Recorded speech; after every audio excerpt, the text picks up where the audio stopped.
여러분은 남을 판단하지 마십시오. 그리하면 여러분도 판단을 받지 않을 것입니다. 여러분이 남을 판단하면 여러분 또한 하나님께로부터 판단을 받을 것이고, 여러분이 남을 저울질하는 대로 여러분 또한 저울질을 당할 것입니다. 여러분은 여러분의 눈 속에 있는 들보는 보지 못하면서 어찌하여 형제의 눈 속에 있는 티를 탓합니까? 자기 눈 속에 들보는 그대로 두면서 어떻게 형제에게 내 눈 속에 티를 빼라 하고 나무랄 수 있겠습니까? 위선자여, 먼저 당신의 눈 속에 있는 들보부터 빼내시오. 그래야 당신의 눈이 잘 보여 형제의 눈 속에 있는 티를 빼줄 수 있을 것이 아니겠소. 아멘. 하나님의 말씀입니다. 하나님께 감사합니다.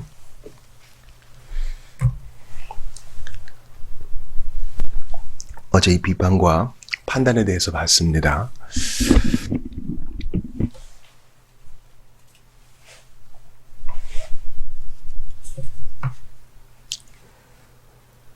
교리적인 것에 대해서 우리는 정직한 영적 분별을 해야 된다 말씀드렸습니다. 교리적 오류에 대해서도 마찬가지죠. 이런 부분에 있어서는 우리가 분별을 해줘야 돼요. 그러나 죄를 깊이 슬퍼하는 마음으로, 동정하지 않는 마음으로 이리저리 말을 옮기는 사람들이 있어요. 누가 그랬대, 저랬대. 얼마 전에 온 사람이 있잖아. 재혼 가정이래. 옛날에 이런 일이 있었대. 근데 그 사람 동창한테 들었잖아. 이렇게 아닌 척하면서 말을 옮기는 거. 주님이 그거 비판이라 하셔요. 이것은 비난이죠. 인신공격입니다. 그 주님이 관계의 측면에서 이 이야기를 하세요. 들보는 석가래 같은 것을 말하죠. 티는 아주 작은 결을 말합니다.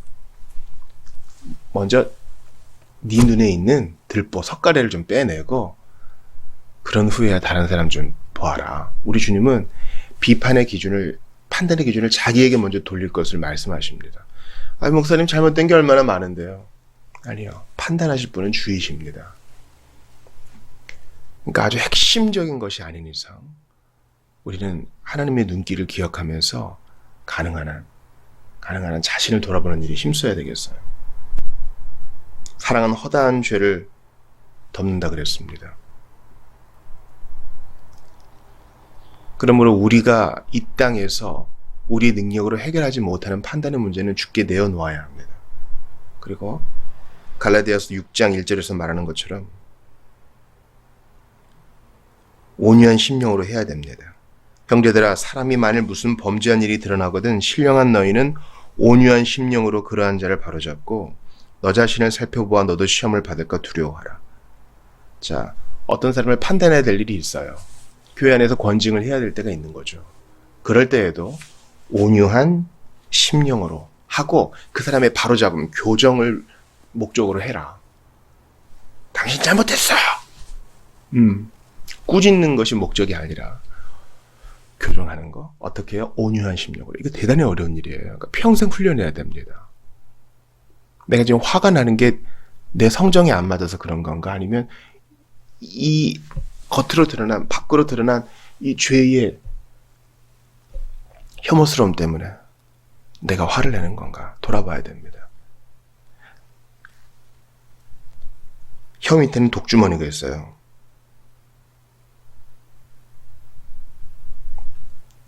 그러므로 조심해야 됩니다. 늘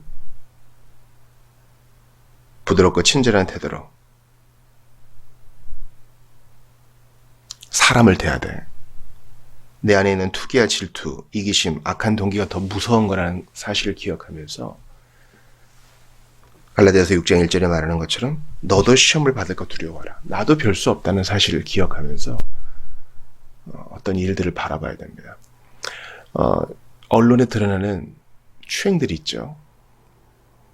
그걸 가지고 기도하는 것과 말을 옮기는 것은 큰 차이가 있습니다. 그것 때문에 기도하는 사람은 오히려 밖으로 더 얘기 안 할지 몰라요. 왜냐면 나도 똑같은 놈이거든요.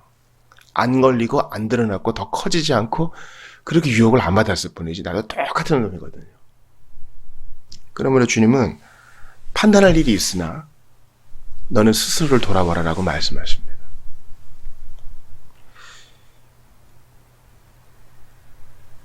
근데 오늘은 이 판단에 대해서 한번 여러분과 살펴보겠습니다.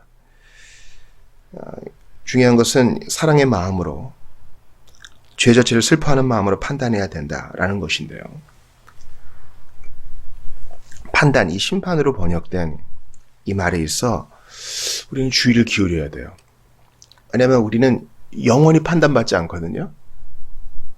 그러니까 주님 앞에서 판단, 정죄받고 심판을 당하는 자는 지옥으로 가게 되죠. 지옥의 심판을 받게 되죠. 그러나 우리에게는 영원 심판이 없어요. 그래서 영원히 하나님 나라에서 안식하게 됩니다. 그런 의미에서의 판단과 심판이 우리에게는 없다는 거예요. 신자에게는 없어요. 지금 마태복음 5, 6, 7장이 신자에게 주시는 말씀인 걸 기억하세요. 신자에게 이런 판단이 없는데도 예수님께서는 남을 판단하지 말아라. 오히려 그 판단의 기준으로 너를 돌아보라 이렇게 말씀하세요. 나는 판단과 심판이 없는데, 난 천국 백성인데, 더 이상 정죄 없는데, 더 이상 넘어지지 않네. 난 주보혈 아래 있네. 그렇기 때문에 난 문제가 없다는 거예요. 그러나 성경의 용례로 따지면 심판과 판단에 다른 풀이가 있습니다. 우리가 생각해야 될 두 번째 심판은 고린도전서 11장에 나와 있는 것입니다. 한번 들어보시죠. 고린도전서 11장 30에서 32절이에요. 그러므로 너희 중에 약한 자와 병든 자가 많고 잠자는 데도 적지 아니하니 우리가 우리를 살폈으면 판단을 받지 아니하려니와 우리가 판단을 받는 것은 주께 징계를 받는 것이니 이는 우리로 세상과 함께 정죄함을 받지 않게 하려 하심이라. 그런즉 내 형제들아 먹으러 모일 때에 서로 기다리라. 만일 누구든지 시장하거든 집에서 먹을지니 이는 너희의 모임이 판단받는 모임이 되지 않게 하려 함이라. 그 밖의 일들은 내가 언제든지 갈 때에 바로잡으리라. 이 성찬의 문제가 너무나 중요한 문제였어요. 근데 이 성찬을 어그러뜨리는 자가 고린도 교회에 있었죠. 그래서 자기를 분별하지 않고 충분히 자신을 검토하고 죄를 회개하고 자백하고 그런 일 없이 성찬의 상에 나아가다가 주님의 징계에 빠진 이들이 있습니다. 그래서 약한 자, 병든 자, 잠자는 자는 죽은 자예요. 이들이 주님께 판단을 받은 겁니다. 신자인데 왜 주님께 심판을 받아요? 왜 주님께 판단을 받아요? 하나님의 자녀니까 하는 판단이에요. 이거 없으면 사생자라 그랬어요. 그래서 32절에 나와 있는 징계의 밑줄을 딱 치세요. 이거는 형벌적 심판이 아니라 부성적 징계죠. 이렇게 해서 영혼은 구원을 받게 하는 것입니다. 육체로 더 이상 죄짓지 못하게 하시려는 주님의 판단, 징계인 것입니다. 놀라운 것이죠. 우리가 이런 부분에 대해서 상당히 취약해요. 그래서 저는 성도들에게 이 부분을 좀 자세히 정리해서 좀 나누고 싶습니다. 왜냐하면 성도들 중에서도 헷갈리는 자들이 많거든요. 고린도전서 3장도 한번 보시죠. 고린도전서 3장 10에서 15절에 오면은 또 다른 이 심판이 나와 있어요. 이것은 신자로서 받는 이 땅에서의 판단은 아닙니다. 오히려 죽음 이후에 보상의 심판이라고 할 수 있는 하나님 앞에서 받는 상이라는 것입니다. 고린도전서 3장 10절에서 15절을 봅시다.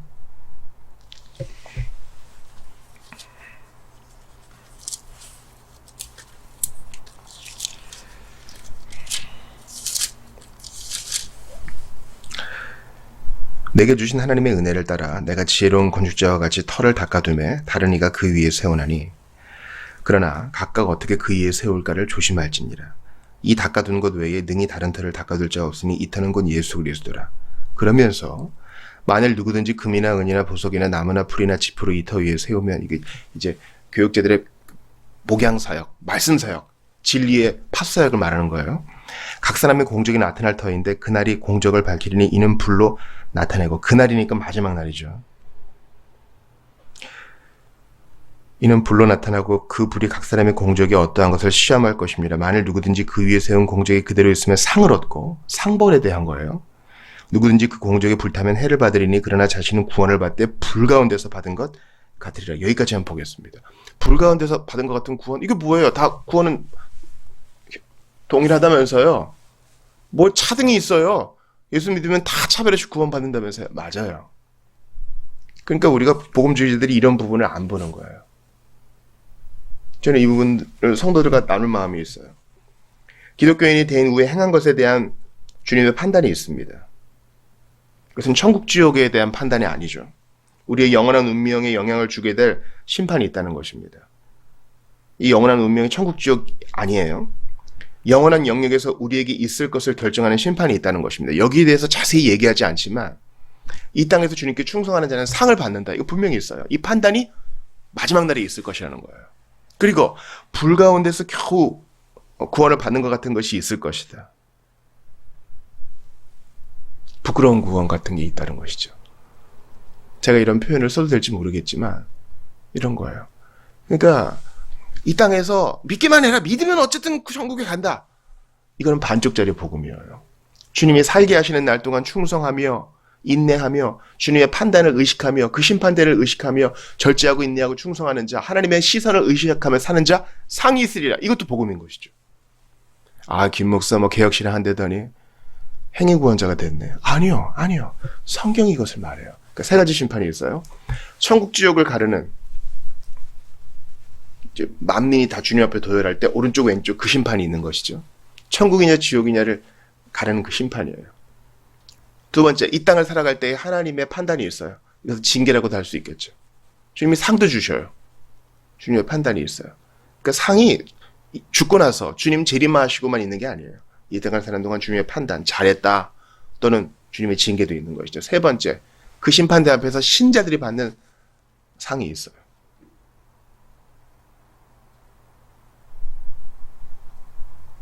그러므로 마태복음 7장 우리가 오늘 읽은 본문은 무엇을 얘기합니까? 하나님께 비판, 판단받지 않으려거든 너 스스로 판단하지 말고 자신을 먼저 돌아보아라. 이걸 황금률로 보시면 안 돼요. 황금률로만 보시면 위험해요. 이것은 세상 사람들도 지킬 수 있는 거니까. 내가 대접받고자 하는 대로 남을 대접하지. 그래. 그렇게 해야 친절이 돌아오니까. 기브 앤 테이크의 관점에서 주님이 이 말씀을 주신 게 아니에요. 내가 비판 안 받으려면 나도 비판하지 말아야지.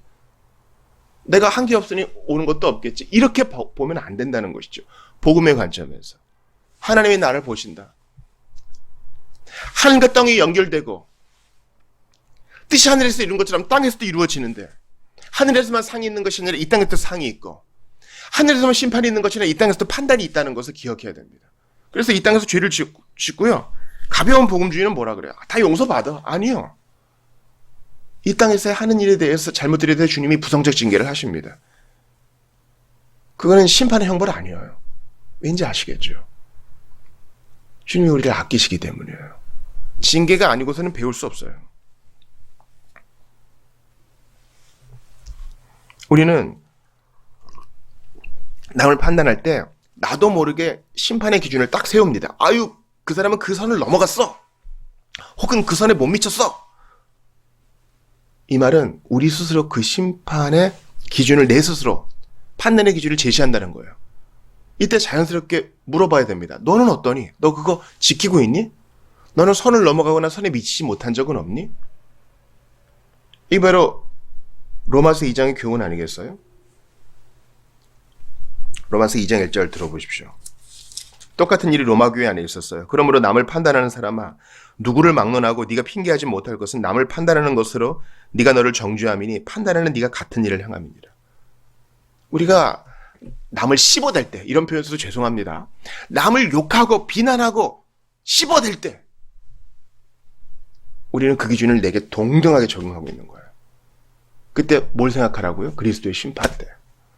이 땅에서도 있는 하나님의 징계와 상, 이걸 생각하면서 주여, 나는 상 받는 자 되기 원합니다. 똑같은 사람 되지 않도록 도와주옵소서. 차라리 입을 닫는 게 낫지 않겠어요?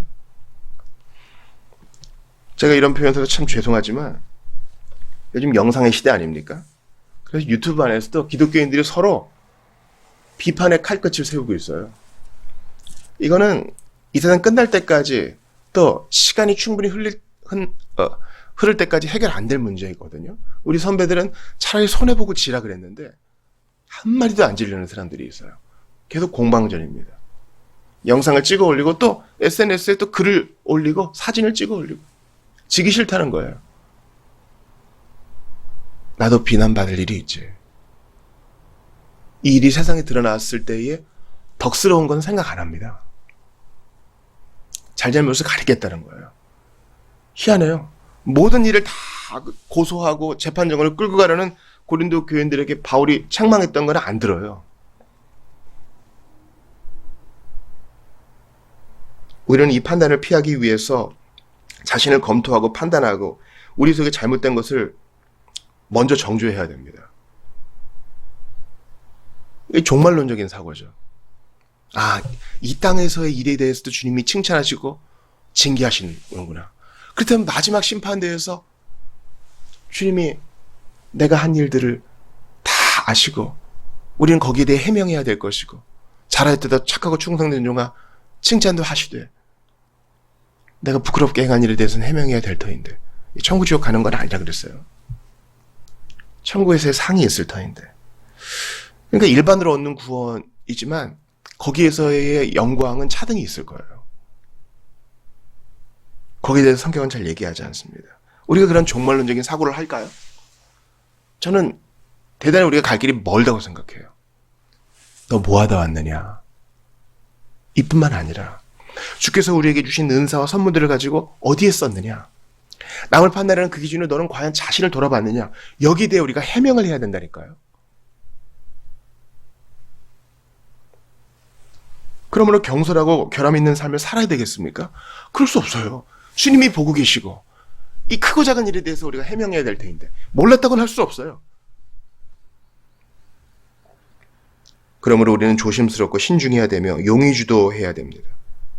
이런 유의 비판에 우리에게 임하지 않도록 자신을 검토하며 살아야 됩니다. 고린도 교회 보세요. 하나님이 병을 보내시는 것은 아니죠. 그러나 그들이 회개하지 않을 때, 남을 판단하기만 하고 자신을 돌아보지 않을 때 그들에 대한 보호를 철회하시고 마귀로 하여금 그들을 질병으로 공격하도록 일시 허용하십니다. 그래서 바울이 그러잖아요. 이런 자를 사탄에게 내어주었으니. 놀라운 표현이에요. 우리가 그동안 많이 간과했던 본문이죠. 요한일서 2장 28절처럼 심판날의 담대함을 얻고 싶다면 우리가 지금 여기서 어떻게 살고 있는지 조심해야 됩니다. 나 예수 믿었는데요. 이게 끝이 아니에요. 참된 복음은 믿었습니까? 그럼 당신 그 믿은 대로 어떻게 행하고 있습니까? 너희가 믿음 안에 있는가 스스로 돌아보라 그랬잖아요. 심판날에 담대함이 있다면 심판날에 부끄러움도 있는 거죠. 이 다음에 예수님을 만나면 우리 뭐라 말할까? 이거 그냥 어린이들이 부르는 봉헌성가 아니에요.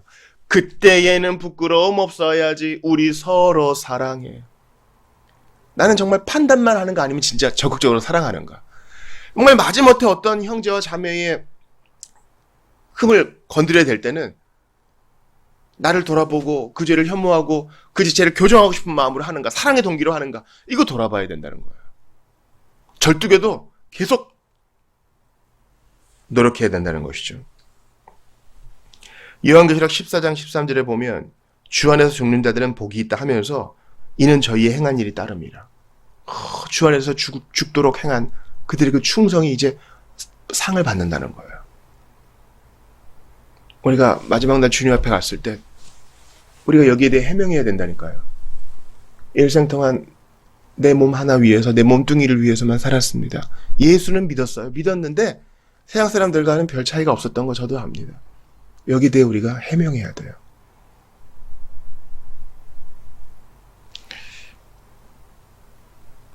그러니까 주일에만 예배를 드리고 일주일 내내 세상 사람처럼 사는 분들이 분명히 계실 텐데 제가 그분들께 권면합니다. 마지막 날 여러분 해명할 말을 준비하세요. 그렇게 사시는 거에 대해서 여러분 다 이유가 있을 거 아니에요. 해명을 준비하시라고요. 마지못할 이유가 있으셔야 될 거예요.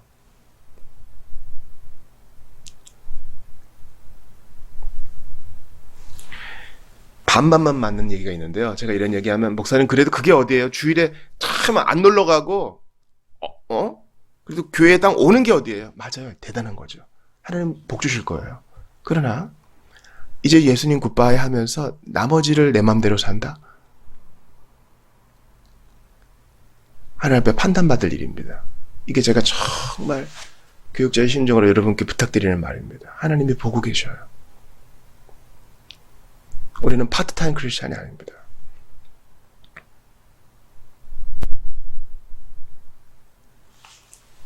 나는 구원받았습니다. 구원의 확신이 있습니다. 그것으로 끝나서는 안 됩니다. 주님의 그리스도의 심판대 앞에서, 칼빈의 기독교 강의에 이 말 되게 많이 나오거든요. 그리스도의 심판대. 그리스도의 심판대 앞에서 나는 과연 당당한가? 행위 구원이 아니에요. 내가 과연 어떻게 행해야 옳은가? 이것을 돌아보자는 거예요. 성령님은 어떤 버튼을 눌러서 우리가 자동으로 충성하게 하지 않아요. 칼빈이 되게 아팠거든요. 걸어다니는 종업병원이라 그랬잖아요. 제가 어떤 사람을 우상시하는 거 아닙니다. 한 사람의 선배로서 칼빈을 보자고요. 약했어요. 아팠다고요. 아마 신부전이 있었던 것 같아요. 몸이 너무 안 좋아서 요도에 우유도 넣고 그랬잖아요. 기침하고 잠 못 자고. 그런데도 계속 책을 씁니다. 몸을 좀 조심하시지요. 누가 그러면 내가 주님 앞에 섰을 때 게으른 자라고 책망받아야 되겠습니까? 자기도 알았을 거예요. 자기 때가 얼마 안 남은 걸 알았을 거예요. 여러분 병자는 골골대며 앓는 것과 이제 끝이 다가온 것 차이를 구분할 줄 알아요. 희미하게라도 압니다. 우리도 이렇게 종말론적으로 살아야 돼요. 주님 앞에 헌신하는 것은 창의적으로 여러 가지가 있을 수 있겠죠. 그러므로 우리가 만약 남을 비판하고 있다면 그 비판의 잣대로 자기를 한번 돌아봐야 됩니다. 사랑 안에서 참된 말을 합니다. 제가 에베소 말씀으로 여러분을 권합니다. 우리는 사랑 안에서 참된 말을 하되 자기를 돌아보며 이 땅에서 우리가 행한 것에 따라 주님께서 상보를 주시고 마지막 날에도 상보를 주신다.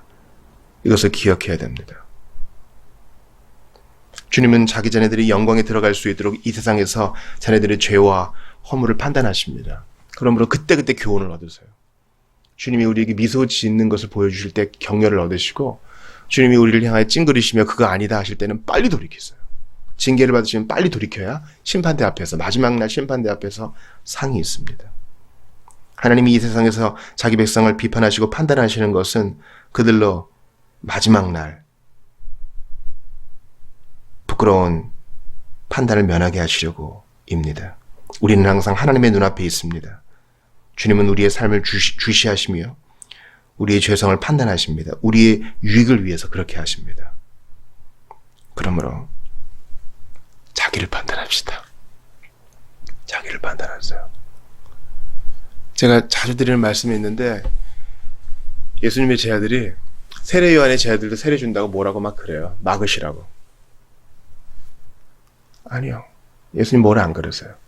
나를 반대하지 않는 자는 나를 위하는 자다 하면서 사역의 다양성을 인정해 주세요.